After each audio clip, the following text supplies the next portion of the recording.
Hello, Ian O'Dwyer from OD on Movement.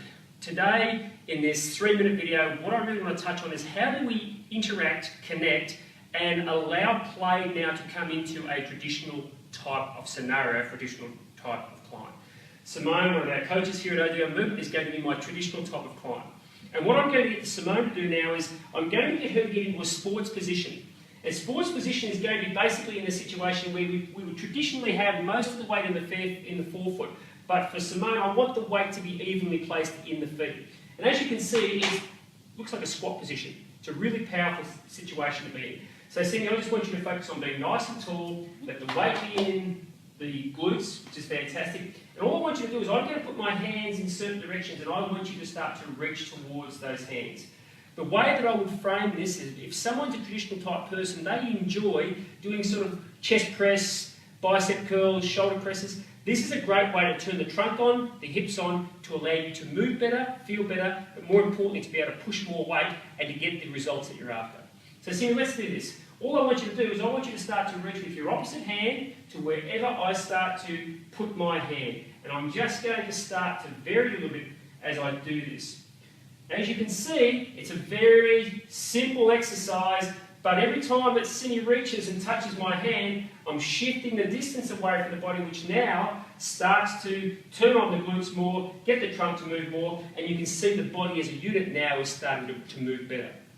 If I wanted to progress that movement, what I might do is this. I might get Cindy now to be in a split stance position, and I'm going to have both feet flat on the floor again, and this time I might even just take one hand. I'm going to drive her right hand. And Cindy, I just want you to drive your right hand and touch here. Great work. And again.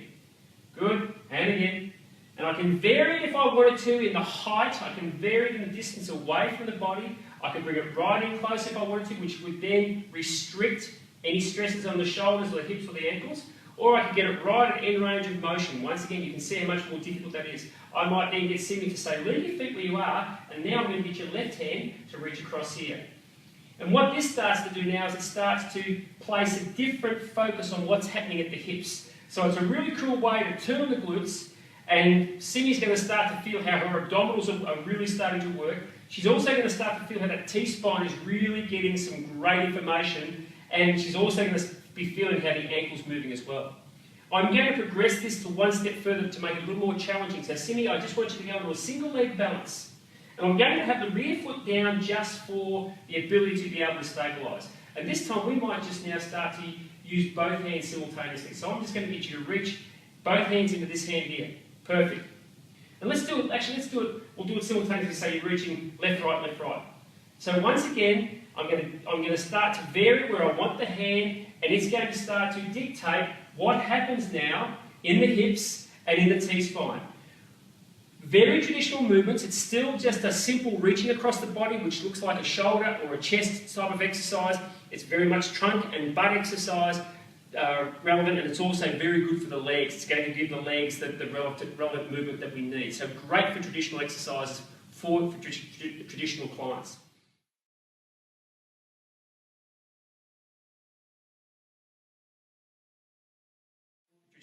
Traditional clients. So let's go now and take it to a progressive type of movement. And what I might do is just grab a ball.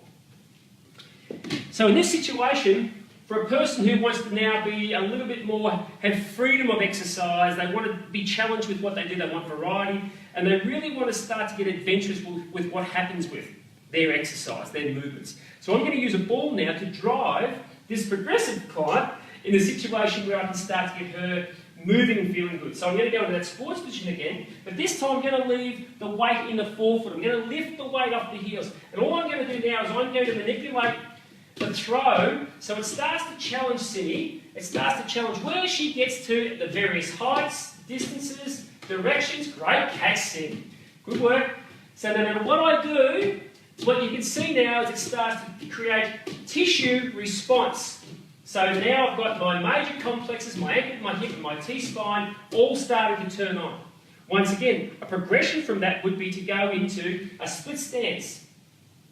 And what I might do is I might now just throw it to the same side, just to start to get those hips to turn on a little bit more in a nice, simple, but that might be pretty boring for someone like Cindy, so I might now start to alternate it. So I'm going to start to, once again, challenge her, because she's on the single leg balance, so therefore the body's being a little more upregulated. It gets a little bit more challenging in the brain, but more importantly now, it's getting more fun, more enjoyable for her style of training.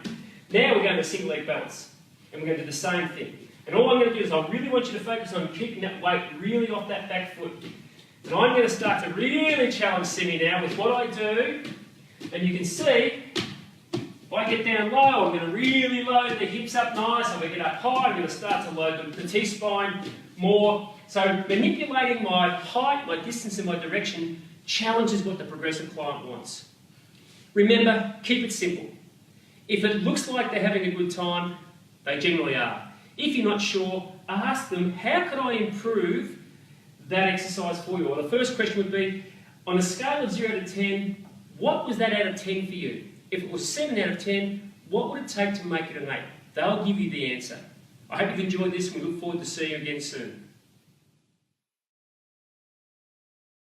If you enjoyed this video, please hit the like button below. If you have any questions about how to use play for traditional and progressive clients, or in general, please leave a comment and we will do our absolute best to answer you. And if you want any information about PT on the Net or Ian O'Dwyer, click on the links in the description. Subscribe to our channel, we upload a video every week.